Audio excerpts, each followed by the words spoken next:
Nanjing Pandas 2015, minted in 2017, or very late 2016 anyway. But look at this box. This box is just in the most terrible state. I don't really expect to receive something like this. All the packages from China over Christmas have been, I would say, deprioritized by the mail system. I think they've mostly been kept and just not processed, as far as I can see. I've had packages that are really, really late, that should have been delivered way before Christmas, have just surfaced in the new year. I'm just wondering whether it's something that the Royal Mail are doing on purpose. They're just leaving them in bulk in warehouses and not processing them and putting other things forward in priority. Anyway, what we have here is a package from Lucky Monero from Shanghai, and he's one of the sponsors for the missing year of Nanjing Pandas. So to recap on this story, there were originally 2 lovely panda medals produced in 2014. They sold out. They were very popular. They produced all the different metals and antique versions as well. And then they shelved that idea until 2016, when they produced another series of Nanjing Pandas, slightly nicer execution, nicer design. Everybody loves them. They're selling on eBay like hotcakes. As soon as one goes on sale, it's picked up and bought, and I think it's been one of the most successful medal launches of the last year, apart from maybe the US government one in the middle of the year. Anyway, so we have here a few versions of the Nanjing Panda 2015. There are going to be another 2 in this series that are being processed at the moment and should be along fairly shortly. Those are the silver ones. So the ones that I've got in this delivery are antique and regular editions of the standard copper and brass medals. Very limited mintage. You can see this one is just plain copper proof. There are only 99 of these that have been made. This mintage is ridiculously low, really. I've got certificate number 27, and Lucky has done me a favour and given me certificate number 27 for all of them.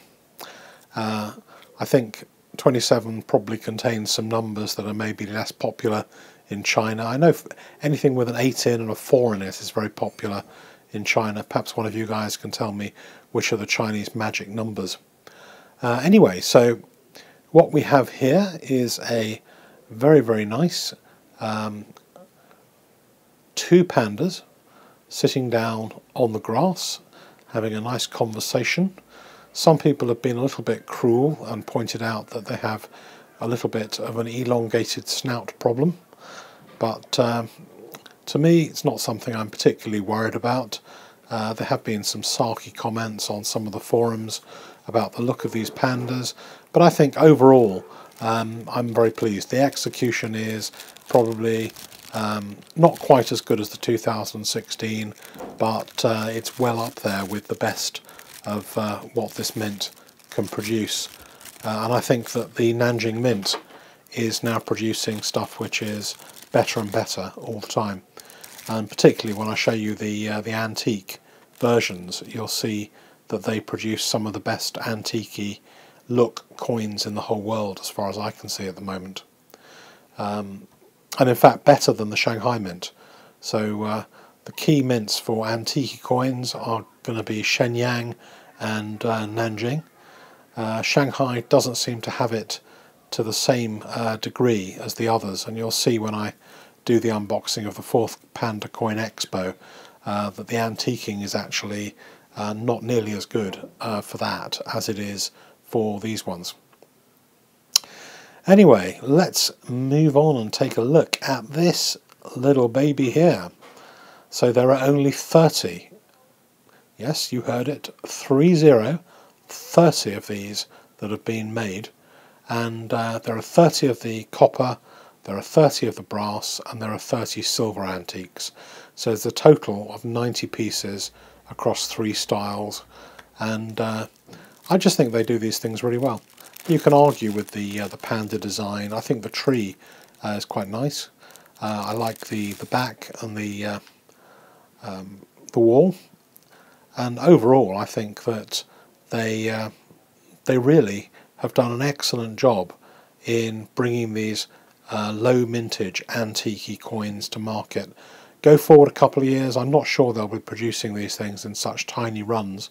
Now might be a good time to think about owning 1 or 2 of these very, very rare antique coins. I think they're going to be the ones that collectors are after going forward more than any of the others. So, the panda, the Great Wall of China. I know there's been quite a few pandas recently, and I'm trying to keep pace with all the ones that have been coming out. There's the Panda Luna, which I'll be showing you, the rooster. There's the Panda Temple. There's the 2 lovely pandas. I think that obviously pandas are a bit like Star Wars when it comes to medals, a perennial hot seller. You know, if you produce another panda medal, then the Chinese medal loving hordes, of which there are a lot at the moment, will come to buy them, and you can see why.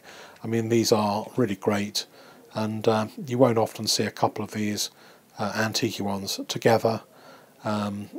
Really nice that I was able to get a hold of those. Thank you very much, Lucky, because particularly the silver ones sold out even before the pre-order was launched. With only 30, it just takes a very few orders to completely sell out of some of these editions. So